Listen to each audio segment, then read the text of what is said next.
শিক্ষাঙ্গনে বিশৃঙ্খলা বরদাস্ত করবে না সরকার, অর্থমন্ত্রীর হুঁশিয়ারি। পর্যাপ্ত মজুদ থাকার পরও কিছু মানুষের অনৈতিক ব্যবসায় জ্বালানি সংকট মনে করেন মির্জা ফখরুল।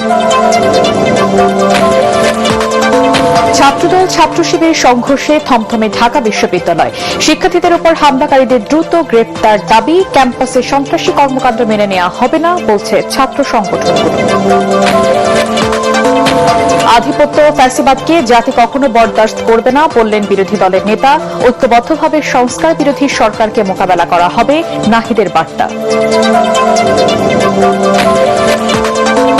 জ্বালানি দাম বৃদ্ধির প্রভাব ভোক্তাদের উপর পুরোপুরি পড়বে না, আশ্বাস বাণিজ্যমন্ত্রী।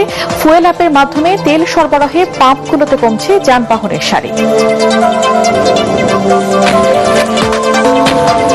বাংলাদেশের হাম পরিস্থিতি নিয়ে বিশ্ব স্বাস্থ্য সংস্থার উদ্বেগ।